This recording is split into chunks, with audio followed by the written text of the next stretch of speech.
నేను మా నాన్న దగ్గరికి వెళ్ళి చేతులు కట్టుకొని డాడీ డాడీ నేను ఒక అమ్మాయిని లవ్ చేశాను, దాన్ని పెళ్లి చేసుకుందాం అనుకుంటున్నా అంటే దవడమే తంతాడు, వాతల పడేలా తంతాడు. అందుకే అన్నీ మూసుకొని వెళ్ళా పెళ్లి చూపులకి. 4 పెళ్లి చూపులకి వెళ్ళా. ఈ 4 పెళ్లి చూపుల్లో ఒక్కళ్ళంటే ఒక్క అమ్మాయి కూడా ఖాళీగా లేదు. ప్రతి ఒక్కరికి బాయ్ ఫ్రెండ్స్ ఉన్నారు. నేను ఖాళీగా నేను లేను, నీతో ఉన్నాను. కానీ వాళ్ళకి నాకు డిఫరెన్స్ ఏంటో తెలుసా? వాళ్ళకి పెళ్లి వేరు, ప్రేమ వేరు.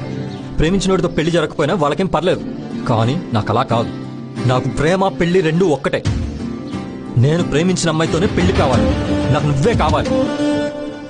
అమ్మాయి నాన్నలకి ఒకటే టార్గెట్, మంచి అబ్బాయినిచ్చి పెళ్లి చేయాలి. అమ్మాయిలకి ఒకటే టార్గెట్, డబ్బున్నోడు కావాలి, ఫ్రీడమ్ ఇచ్చేవాడు దొరకాలి. అబద్ధాలు చెప్పి పెళ్లి చేయాలని అమ్మా నాన్నలు అనుకుంటున్నారు, నిజాలు దాచి పెళ్లి చేసుకోవాలని అమ్మాయిలు అనుకుంటున్నారు. మా నాన్న ఫ్రెండ్తో మాట్లాడి నీ గురించి చెప్పి మా నాన్నకి మన సంబంధం ఓకేలా చేశాను. ఇప్పుడు నువ్వు ఓకే అంటే మన పెళ్ళి, లేదంటే లేదు. ఏంటి అన్నా?